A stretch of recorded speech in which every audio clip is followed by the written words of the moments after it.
Hello, everyone. I am Chris Hyams, CEO of Indeed, and welcome to the next episode of Here to Help. At Indeed, our mission is to help people get jobs. This is what gets us out of bed in the morning and what keeps us going all day. And what powers that mission is our people. Here to Help is a look at how experience, strength, and hope inspires people to want to help others. In my role, I spend a lot of time talking to people at Indeed about where we're going and how we're doing, but I spend a lot more time listening. And for the past couple of years, I have led a bi-weekly all-hands Q&A over Zoom where thousands of people ask their questions, and people submit those questions online on Slido, and everyone votes on the questions they'd like to hear answered. And this is great. But the one challenge with a voting system like this is that the questions that I answer are ones that are most interesting to the majority audience.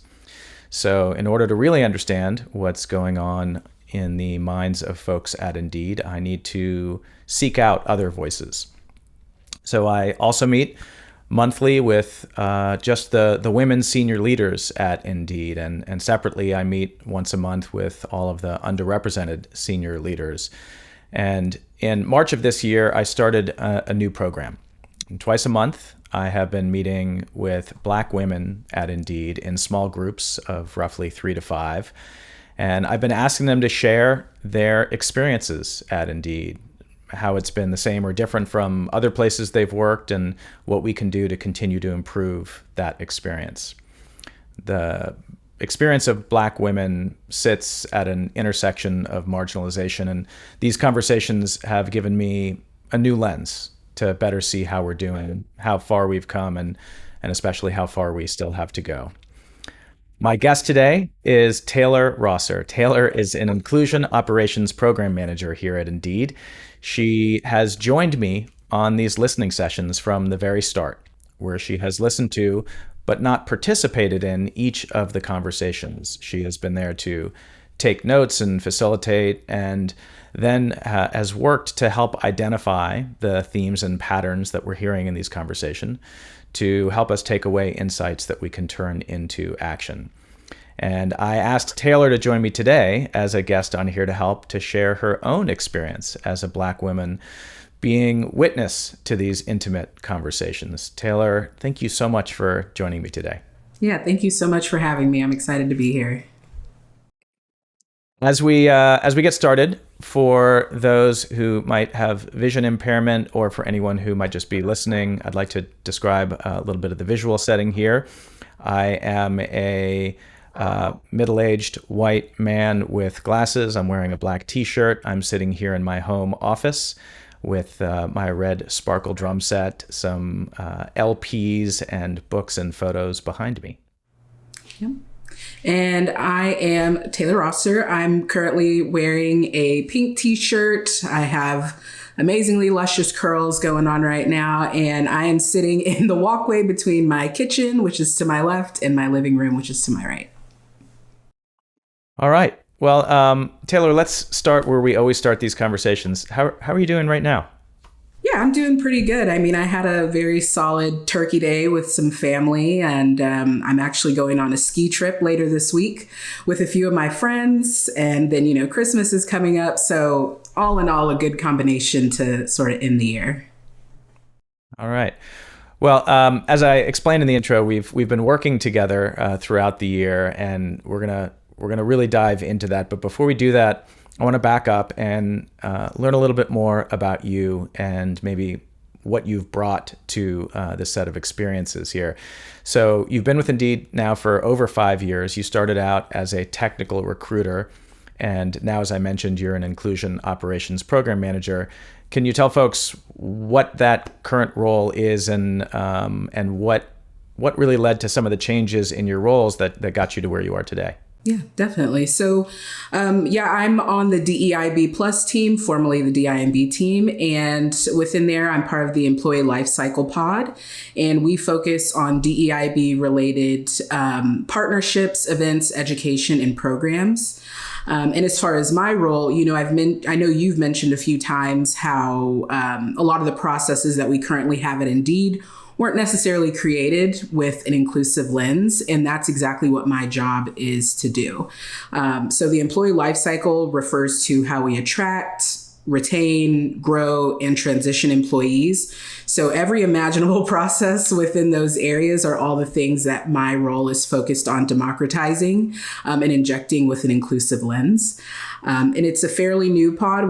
There's only 2 of us, and it's as of July that this sort of inclusion operations program role has sort of started. So, but as far as my journey goes, I did start as a contract sourcer in November of 2017. I was converted after 10 months, and I had done that for an additional 2 years. But towards the end of 2020, I started to consider maybe a career change or just like a closer move into HR, because I do have my master's in HR management. And so towards summer of 2020, I was like, all right, I'll start studying for my PHR, take the exam in the fall or the spring, and get ready for a move sometime next summer. But then we got an email at the end of summer of 2020 about a DIMB generalist role that came available.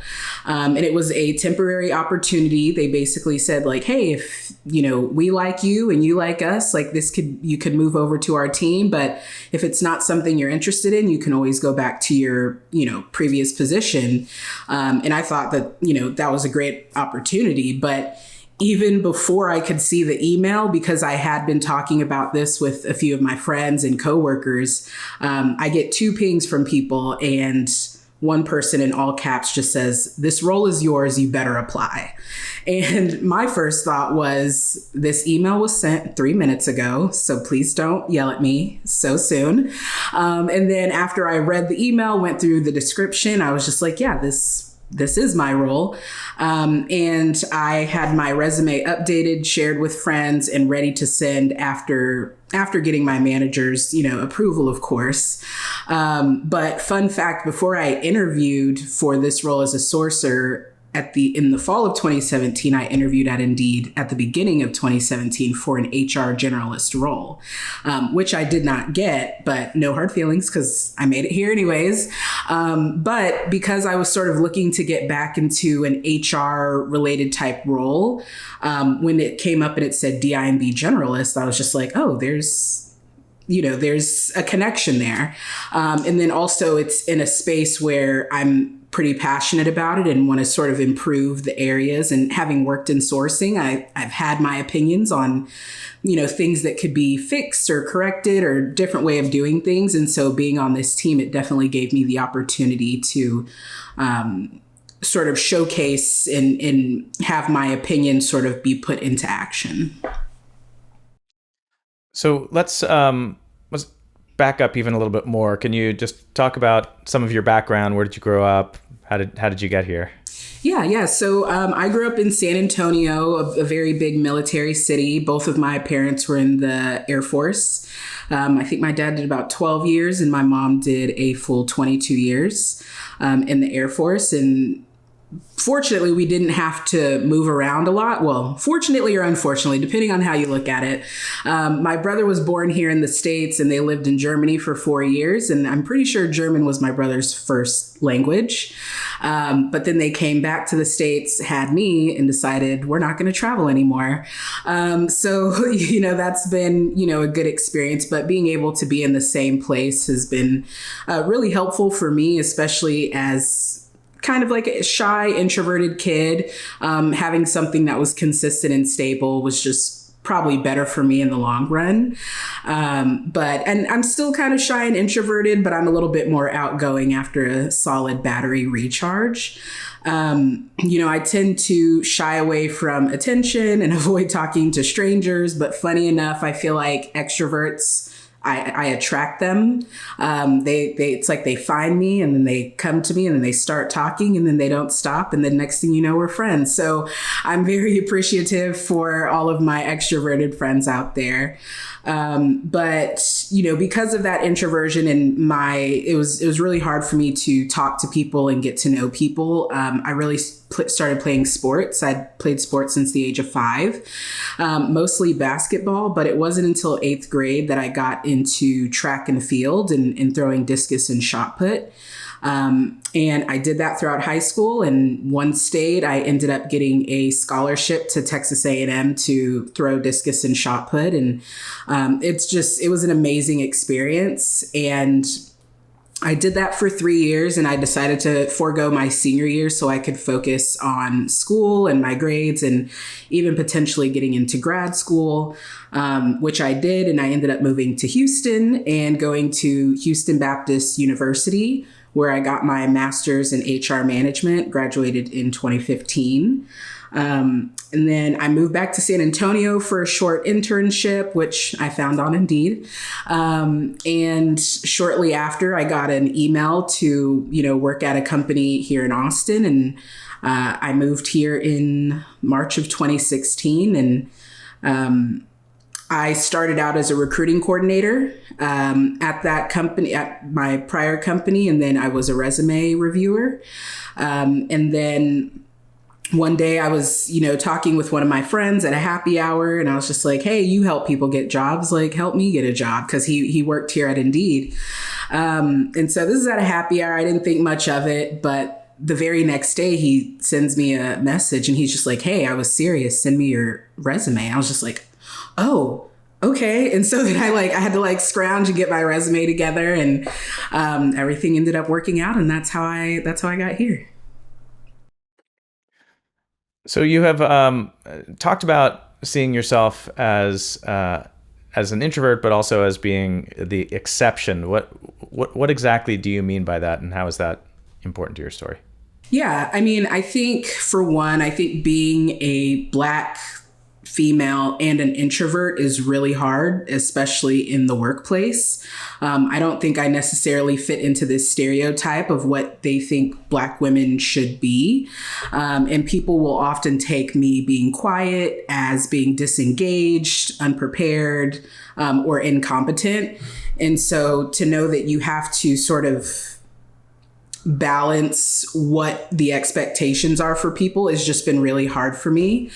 Even as a kid, I had a lot of trouble speaking up for myself and advocating for myself. And, the things that people used to say to me and I would let them get away with just for the sake of keeping the peace. It just makes me uncomfortable to think about now.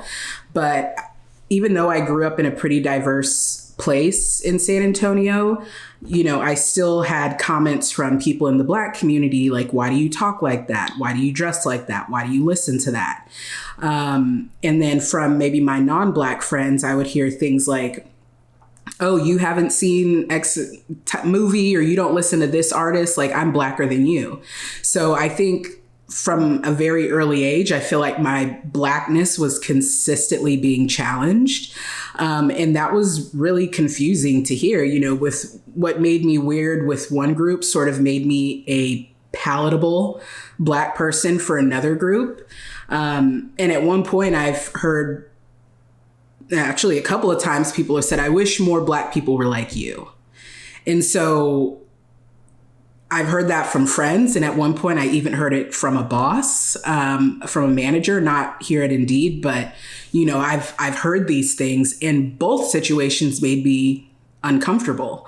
It's just like, okay, I'm not accepted here, but I don't like the acceptance that I'm getting here. Like, it just doesn't feel right. So to me, with a lot of people, I always felt like I was the exception, like, oh, more Black people should talk like you or be like you. And it was very confusing. And again, I had a really hard time advocating for myself. So when people said these things, I never really pushed back. I never said anything. I would just sort of internalize that discomfort. It just sort of started to manifest in different, it started to manifest in different ways. But yeah, like I said, it's just been a little bit hard. And whenever you don't live up to an expectation of people who believe who you should be, it starts to make you question yourself. Because to me, I was just being myself. And it seemed like it was something that people didn't necessarily like. but it was because of their idea of who they thought I should be. I'm not going to be the person that's going to be make their presence known. I'm very much a behind the scenes kind of person. I don't really like attention. And so anytime I go against any sort of stereotype, I'm just sort of, looked at and questioned. So those things are very important to me in my story because it's something that I've had to navigate, and I'm still navigating those, those feelings and that internalization. That is a lot of complexity and contradiction. So how do you navigate it? How do those internalized pressures sort of show up in your day to day? Yeah, I mean, I think for me, the way it's shown up for quite some time is that I feel like everything that I do is going to be scrutinized or criticized, but not as a representation of myself, but as a representation of all Black people. I never wanted to say anything or do anything that might make somebody look at me and be like, oh, she's Black. Black people are all like this, or Black people are all like that. Like I internalized that responsibility, and I was never wanting to, put out to the world like, see, this is how you should be. It was more so we are all individuals and we are not all the same. And so I had to become really comfortable with being myself. And as I got older, and probably not even until like maybe the last like 5 years, I've been more comfortable with sort of challenging people because, anytime I think of, white privilege, that's one of the privileges that I think of. It's, you have the privilege to be an individual. Whereas I feel like anything I do or anything anybody else do, it's a representation of an entire group. So, I wasn't raised to view myself in that way, but as an introvert, I observe more than I participate, and then I internalize those observations. So, it's been really hard to navigate. And again, it's still something that I'm working on, but, even I'm not even good at making my own mistakes. Like you hear so many different things. Like I learn from other people's mistakes. If I see somebody do something, it's like, oh, note to self, don't do that. Shout out to my brother. He made a lot of mistakes that probably kept me out of trouble. But that's sort of how I learn. And so I don't need to experience it to know that it's a possibility or know that it could happen. So I'm sort of constantly bracing for impact or preparing for something negative to happen. It's not something that I think about on, every minute of the day, but I do think about it enough so that way when something negative does happen, I'm mentally prepared to let it go. Not even mentally prepared to react, say something. It's just I'm mentally prepared that it's going to happen. And if I know it's going to happen, it's going to be easier for me to let it go. But at the end of the day, I mean, advocacy looks different for everyone, whether it's passed on from parents or grandparents. Some people were raised just to be grateful for what they have and not complain about anything. And again, that's not necessarily how I was raised, but I internalize those things. And those are the things that sort of, pop up in my head. And at times I feel like I have to gaslight myself into not believing what I'm seeing or experiencing, because it's just like, oh, this happens. Like, no, it wasn't because of this. It's because of something else. Like you kind of have to tell yourself that because people are constantly trying to invalidate your experiences. And so that's just another way to sort of make it through to the next day. So yeah, it can be hard to navigate, and I am nowhere near a professional at being able to navigate that, but it is something that I've been working on. And I can even notice a difference in myself from the time I was a kid to high school to college to now. So thank you so much for sharing that. I mean, I think that I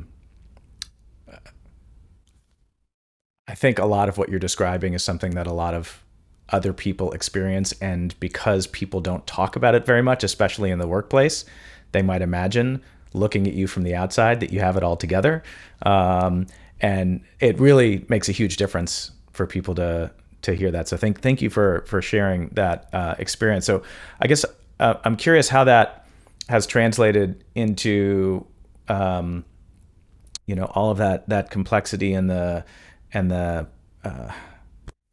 struggle around advocating for yourself. How does that translate into sort of career aspirations and thinking about how do you advocate for yourself in what it is that you want out of your career? And like you told me the story about how you got to Indeed, and I think that's a really telling story, I guess. Yeah, definitely.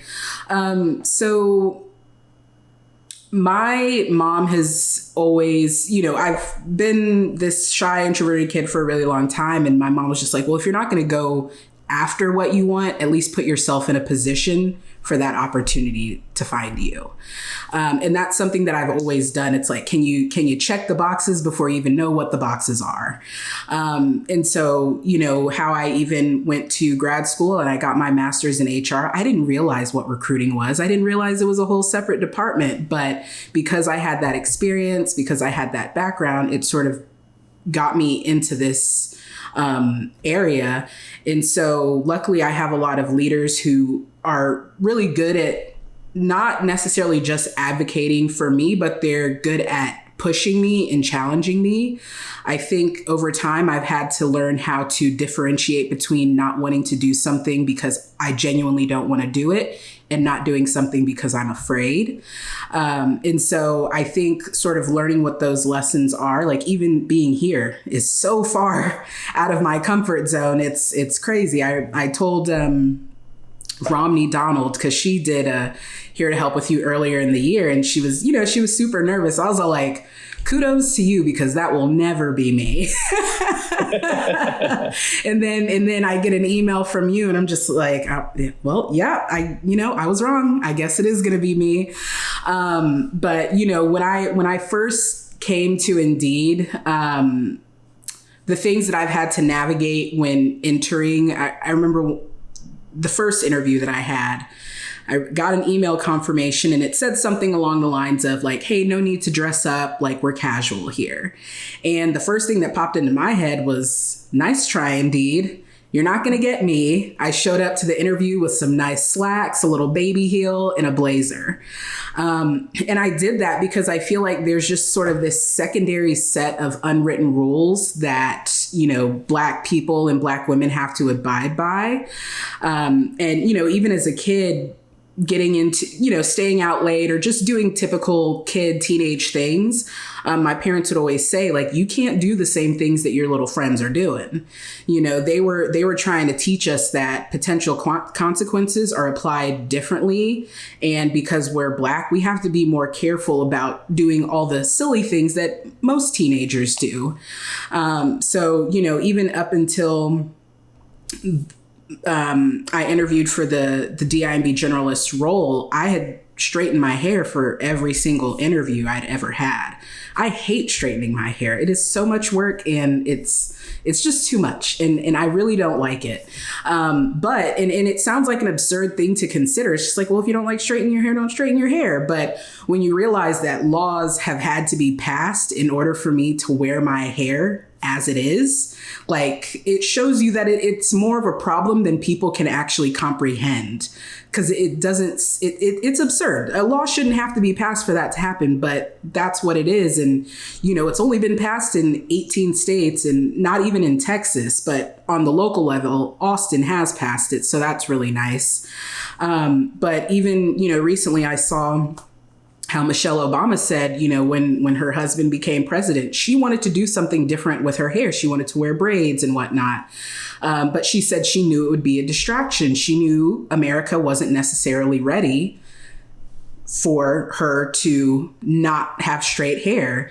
So, whenever you think of all these different situations and things that we have to think about entering into the workplace and having to advocate for yourself, I try to be more vocal, because again, the loudest voices get the attention.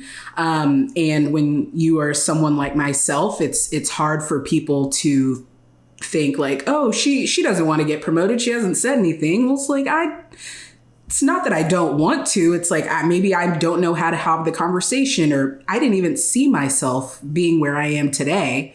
So it's hard for me to think about what the future looks like because I don't know what those options are. So, I very much think and I overthink. And so that can be a little bit of a detriment if you don't have a supportive team around you who sort of understands those aspects about you. Well, thank you for sharing that. And for anyone who is sort of shaking their head right now at your mention of these laws, Google Crown Act. It's a real thing, and it's probably something that a whole lot of people who've never had to think about that have no idea exists. So thank you for bringing that up. All right. So I think we have a pretty good perspective on who you are and what you brought to this experience. So let's talk about this experience. You, I assume, got an email out of the blue saying, "Hey, Chris wants to do this thing, and we want you to be a part of it." Can you talk about how it got started for you and your early experience in this listening tour? Yeah, I mean, that's exactly right. I got an email and it was just like, "Hey, Chris is starting this listening tour, and they want Black women to be taking the notes," which I thought was an amazing thing to consider and think about, because it's to be in a space and amongst other Black women, and somebody is taking these notes. You want a little bit more of reassurance that somebody's going to actually capture what you're saying. They're not going to necessarily try and modify it to fit something. Like, I'm a word for word typer. So that's exactly how I type my notes, because I want to make sure that I'm capturing all the experiences that people are having. But when I first saw the email, I wasn't sure what it was going to be. I was, I had done a few focus groups since being on the DEIB team, but I wasn't exactly sure what it was going to be. But whenever you first go in there and it's just like, just share your experience, I think people are a little bit hesitant to sort of do that. And it takes a little bit to get comfortable and start sharing the reality of your experience, not necessarily just the butterflies and the rainbows. Because, while you can have a great experience, there's also some negative experiences that, again, as I mentioned, we sort of prepare to mentally let that roll away. And when you let it roll away, it's sort of like, all right, it's not in my mind anymore. But at the end of the day, these things have happened, and it's important to understand those things sort of along the journey. So we've done, I went back and looked, and I think if my count is right, because I've also taken very extensive notes through these, we've had 16 sessions since March 9th with 64 women. So that's an average of 4. The smallest groups have been 2. The largest have been 6. And part of the idea of the structure of having these small groups, as you said, if you just get an email from the CEO saying, "Hey, I want to talk to you and ask about your experience as a Black woman at Indeed," it might be, and I'm sure for a lot of people, it's they're not really sure what to expect, or it might be hard to imagine actually sharing really what's going on. And I think the formula has worked pretty well, that these small groups, the first person maybe always doesn't dive right in, but then by the time the second or third person actually starts to talk about some experience they've had in their career or at Indeed, it sort of opens up the conversation, and it has felt hopefully like a reasonably safe space for people to share. And we've heard a lot. So I guess, one of the things in asking you on here was part of my realization that I hadn't actually taken the time to sit down with you and say, how has your experience been being a part of this? And so we got to talk about it a little last week, and we've had some professional meetings where we said, okay, let's go through the themes and, what are the notes that you've taken and what are you hearing? But so I'd like to just ask you to share, like, what has your experience been being in the room and being a witness to everything that we've heard in these 64 different stories? Yeah, I mean, I think it's hard because, like you said, it takes a little bit of time for people to sort of jump in and start start being open. And so, me being neutral in there, and typically I'm I have my camera off. I always want to jump in and sort of like share my experiences to get people a little bit more comfortable with speaking out and understanding that you are there for a very genuine reason. Again, you're not looking for all the butterflies and rainbows. It's like, you want to know the reality of everything that happened. And so I think one of the things that really made me want to come to Indeed was my on-site interview for my sourcing role. My final interview was with my manager, and he openly said, unprompted, you've walked through this office and I'm sure you can see that it's not very diverse around here, but it's one of our goals as a company. And on our team, we have the opportunity to change that. And for me, someone who, as I mentioned, is bracing for impact at every turn, to hear that, it sort of made me like relax a little, because I could go to any company and it be the exact same situation where I walk through the office, but nobody's going to address it because either they don't know how to communicate it, they are avoiding it, or they don't even really see that there's an issue. So to have someone sort of straight up address that up front before I even had the job, it made me feel like, wow, this is a place that actually cares, and this is a place that wants to do well. And I think transparency and accountability are highly underrated. If you could own up to the mistakes or shortcomings, like, people are more willing to say, okay, like, you acknowledge it, you want to fix it. Like, how do we move forward from here? And so, being able to share those experiences with people and understand that, I think somebody in the one of the conversations mentioned like, oh, like, this is a best kept secret for Black people. Some people feel that way, some people don't. But I think to go to a place that actually doesn't just say they want to do better, but puts action behind their words, has been an amazing thing for me. And, again, as I mentioned, I've had a great experience. I've had great leaders, and we've all had, one-off, situations here and there. I think the one that comes to mind for me is, it was a few years back. I had recently had my hair done in braids, and I was on the elevator, and one of my coworkers said, "Hey, I really like your dreadlocks. You look nice." And I was just like, "Oh, thank you." I was like, "But these are just braids. They're not locks." And, that was fine. It could have been done. It could have been done there. And he said, "Well, to the general population, they're dreads." And I was just like, all right. So it wasn't the initial, it wasn't, calling my hair different things. Like, I don't expect you to know everything about me and what happens in my culture, but I corrected you and you still chose to ignore it. And it's like those situations, and this person wasn't on my team. They're just somebody that, I see, hang out with occasionally. And so for me to not be working with this person regularly, I didn't have to necessarily experience him on a regular basis. But for others, these are the very people on their teams, and they have to hear it every single day. And so it's, for me, hearing those experiences from the women in there, it's like very validating. And I'm just like, okay, like, it's sad to say I'm not the only one. I think I would almost prefer to be the only one, because that means that nobody else is going through it. But I think being able to hear everything that they're saying has just been really impactful for me to hear, and also just sort of puts me in this state of action and sort of wanting to take steps to make their situations better. Thank you for sharing that.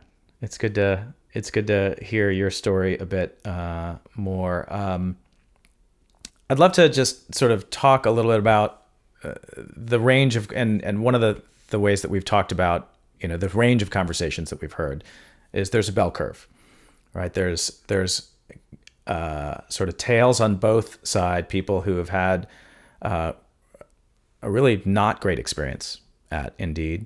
There are people who've had an amazing experience, and then there's a bunch of people. Most of the people are in the middle, which is a mix of kind of what you're talking about. There are parts of it that have been great. There's individual events or a manager or a team where things have been tough.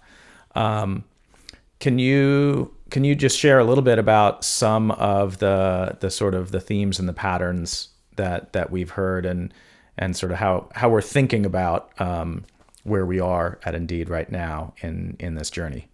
Yeah, definitely. So a few of the things that came up, and I think probably the most prevalent one is like, I'm the only Black person on my team. And some people even saying I'm the only Black person in my department. So I think that's been, a real struggle. People have mentioned sort of the hesitation to go into leadership. Because of what I mentioned earlier, it's just like, okay, there are no Black people in this leadership position. And if I step into it, I am now representing all Black people. And if I don't do it well, I could be ruining it for anybody else that's coming forward. So I think it's important for leaders and managers to understand the internalized pressure that people have when they are entering into these spaces as the only. They feel like they're the sole representation of, their race. And it's just, it's a ridiculous thing, but we can't deny that it's true. We can't deny that it actually, happens, because we see it every day. We can see in whether it's media, the justice system, it's, things are applied to people in different ways. If one group messes up, it's like, it's okay. But if the other, it's like you're a little bit more harshly criticized or harshly punished. So, I think being the only is a really big one. Another is people sort of being afraid to speak up for fear of being labeled as an angry Black woman or just being seen as difficult.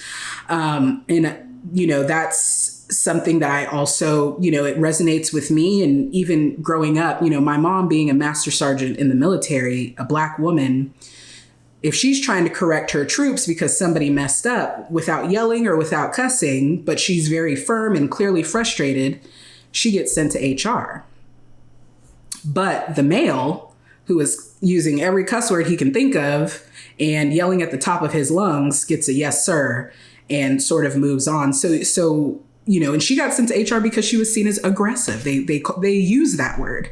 And so it's just like you start to realize it's like, okay, I either stick up myself and risk this label, or I'm quiet and risk being taken advantage of. So it's, it's trying to find that balance, but understanding that there is a risk for sort of both sides. Another one was sort of how microaggressions do contribute to burnout. I know that, we've had our survey questions and we ask about microaggressions, and it's like, or not microaggressions, but burnout and what leads to burnout.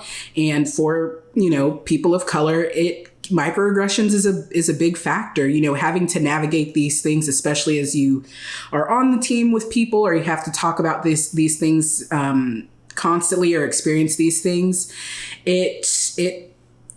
It's frustrating and it's exhausting, and to have to go through and experience that on a regular basis is just, it's just been really hard. And I think manager effectiveness sort of falls into that area because, people have said their managers don't necessarily know how to address when something like that happens, even whenever it happens with clients for maybe those external facing, employees. There's a little bit of a lack of psychological safety between employees and their managers. And another thing that sort of came up was the lack of actionable feedback that I've heard for all women, but also especially Black women.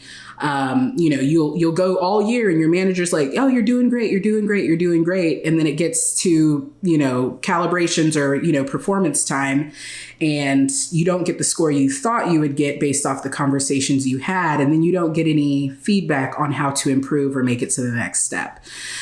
So there's a lot more. there's a lot more themes, but I think those are the ones that sort of came up, quite often. And I think the last and biggest one is the fact that just by you inviting a lot of women to these conversations, it's the first time that they ever felt like they could express themselves.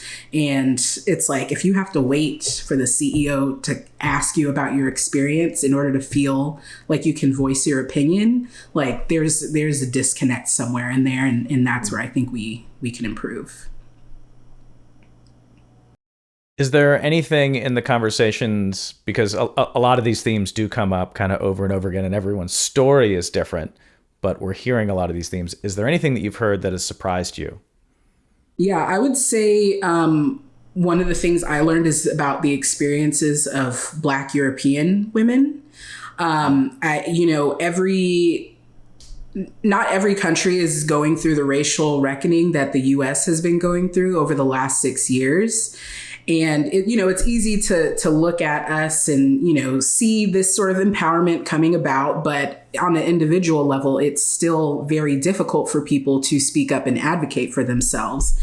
And hearing that when people are in certain offices, it's just like, oh, when I'm in this office, I feel like I'm in this country. Whereas I feel like as a company, we have the ability to create a culture that could supersede the culture of the country that people are in. And so, I think you had said, you're like, I want you to feel like you're at Indeed no matter where you go. And so knowing that, especially in those countries where there's even less representation of Black women in the workplace, it's even harder. And they start to feel like they are, the token, or they're expected to explain every social situation, or they are expected to make themselves smaller, or just be appreciative that somebody let them in the door. And so it's like, like I mentioned before, advocacy is different for everybody, in the different levels of empowerment based off of what the country is going through. It's one of those things where it's like, it's a puzzle piece. Like, it's not that I didn't know that, but it's not something that I thought deeply about. But as soon as they said it, it just clicked. It made sense. I was just like, you're right. Like, it looks different for everybody. And depending on what you've gone through and what your country, it's easy to look at the US and say it's a dumpster fire right now, but it's like, you're ignoring the little small fire that's starting in yours, And so some places haven't fully recognized the issue, and some places are still avoiding the issue. So I think for me, that was probably one of the most surprising things that came out of it, because it wasn't something that I had deeply thought about. But again, as soon as it was said, I'm like, yep, makes sense. So I'd love to sort of reflect a little bit on, so this experience for me has been incredibly powerful in terms of just being able to see and hear not just individual, but the sort of the depth of these types of experiences. So one thing to hear one person say it, it's another to hear it sort of over and over again and to understand here's what we have to work on. I'd love to hear from your perspective of, again, this word that keeps coming to mind is witness. Like when you hear people telling their stories, especially ones that they feel like they haven't talked about at work, or they haven't certainly had a place where someone might listen, and you've heard so many of these. And I guess, how do you feel, if at all, transformed, and what your experience of having been able to bear witness to all of these stories, what do you take from that? Yeah, I think hearing all the conversations, regardless of if I've experienced what they experienced or not, I can always empathize with it. But for me, to listen is to learn. So if you're actually listening, you're seeking to understand, and you're seeking to sort of learn something new. And sort of that part where you mentioned bearing witness, it's like, when you bear witness, it's like, how do you apply what you've learned? For me, I feel like I'm in a unique position because of the team that I'm on. I can go talk to a business partner. I can go talk to our inclusive learning and enablement team regarding education. Like, I can talk to TA, I can talk to partnerships. Like, I have this ability to communicate and make certain changes. And so I think everybody has that ability. If even if I'm telling a friend, like, I'm constantly being interrupted at work, I can never get a sentence out. They don't work with me. They're not in my meetings, so they can't necessarily intervene on my behalf. But from me talking about it, now they know. Now, if they go into their work meeting and they notice somebody's being cut off, it's like, oh, what Taylor told me, that's popping up. It really frustrates her, makes her angry, makes her sad, what have you. What can I do about it? And there's always something that can be done, no matter how small it is. But, now that person has the opportunity to intervene on the behalf of somebody else. So again, it goes back to just like, what have you learned and what are you going to be able to apply? Like, how can you make somebody's situation a little bit better, knowing that this is the feeling that this situation evokes? So like I said, being in the position I'm in, as soon as I come out of those meetings, I'm like, all right, who can I talk to? Like, is there a policy? Is there, on my team, we're in charge of looking at all of our processes. All right, maybe that's the next process we need to work on, so there's for me, I feel like if there's something I can do about it, I'm going to try.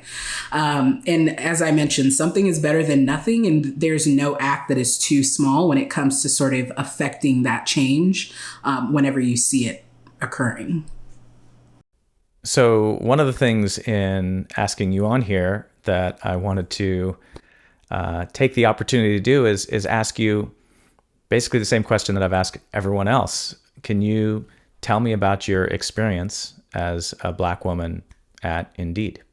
Yeah, I mean, I think it's always hard for me to separate myself from their experiences because, as I mentioned, even if it's a specific thing that I haven't experienced it's like it's something that I've heard before. And it becomes very frustrating because it's like, it seems like simple things that could be changed very quickly. But that's just not, that's just not the way the world sort of works. So I definitely have to take my own time to sort of either decompress. I'm really big on just like talking it out, whether it's talking to sort of my safe space and people on my team, whether it's therapy. And if I really want to distract myself and not think at all, I like to play video games or, watch movies. But I think there's a lot, you have to take care of yourself in these situations because, again, when I observe, I internalize those observations. And so for me, it's like, okay, what can I do? Like, what's going to make me feel like I'm pushing this situation in the right direction? And that's sort of what gives me a little bit more peace. But I think even if you don't necessarily have not in the position that I'm in to sort of affect those changes, again, it just goes back to, what have you learned and how can you make a change? Like, again, no small act. So it can be a little bit difficult. Like I said, I have my camera off and people can't always see the emotions that I'm expressing sort of while I'm typing these notes. I've definitely gone off and just sat and maybe cried for a little bit longer because something like was either egregious or very relatable. So, for me, I cope with springing into action. And that's sort of what helps me know that it's like, okay, we're moving in the right direction. So I asked you this question last week and you weren't really sure how to answer it. So I don't know if you've had any time to think about it, but I'll try asking it again. We're going to keep doing these. I love working with you. We're probably going to keep working together like this. But if at some point you moved on to something else and we brought in someone else to take this role, what advice would you give to a person coming into playing your role in these conversations? Yeah, I think still a hard question, but I did think about it a little bit. And I think it just goes back to like, when you're listening to these conversations, you have to have empathy. You have to be willing to even if you haven't experienced something, you have to be willing to understand somebody else's situation. You have to understand the feeling that it evokes. And you want to make sure that you're capturing everything that they're saying. You want to capture, the emotions behind it as well, because, that's something that I feel like we forget when it comes to empathy. It's not necessarily the situation, but it's the feeling that's behind it. And so, definitely take the time for yourself that you need if you need it. But figure out again how you can make changes and how you can be, more supportive of people who are, being open in these conversations, and, even seeing them connect afterwards, like, hey, like, Slack me, let's do this, let's do that. It's like, it feels good to me to see. It's like, okay, while we all may have had these both, mixed bag of experiences, it's a way of connecting people together. And I think that's probably has been one of the best parts about, being in on these sessions. We are pretty close to the end of time, and I could keep asking questions and talking to you for a while. So I think we need to land the plane here. So I'm just gonna close with the same question that I ask everyone at the end of these conversations, which is really looking back at sort of everything that's going on in the world, everything that we've been through, especially in the last few years with the pandemic, and when you look at the experiences that you've had, what, if anything, has left you with some hope for the future? Yeah, I mean, I think right now everything looks very messy. I think it looks messy, but I think that mess is a good thing. I think of it as a growing pain. The pendulum has been way over here for a really long time, and it's starting to swing. Like, it doesn't swing to a central point, like it swings in the other direction. So while I feel like we're in a period of overcorrection and people don't feel comfortable saying things, or they're thinking more, it's like, okay, it frustrates you that you have to think more about what you say and what you do. I'm fine with that, because people were not thinking, prior to that. So I think even though, again, things look very messy, I think it's something that we need to, sort of lean into. One of the things I think about is the buffalo versus the cow in a storm. Like, they say that the cow runs away from the storm, but cows are really slow. So the storm catches up with them, and now they're just running with the storm. Whereas buffalo, they run into the storm, because they know if they run towards it, they'll be in it for a much shorter amount of time, and they'll come out on the other side a lot faster. And so I think right now, we're all a bunch of cows running from the storm. And I think we need to sort of move to become buffaloes and sort of lean into the situations that we're hearing. Don't dismiss people's experiences, but, just have a bit more empathy and listen and learn. That's an amazing final thought. Thank you for sharing that. And Taylor, thank you so much for coming to this conversation with what feels like a real kind of open heart. And thank you so much for this partnership that we've had this year. It's been really an amazing experience for me. And at least from what we've heard from the women, I think it's been an important experience for them as well. And thank you so much for being a part of that. And thank you for everything that you do to help make Indeed and the world a better place. Yeah, definitely. Thank you for having me. And I look forward to continuing this. I will move some things around if need be, but this has been a great experience for me as well. And I really enjoyed seeing the impact that it's having.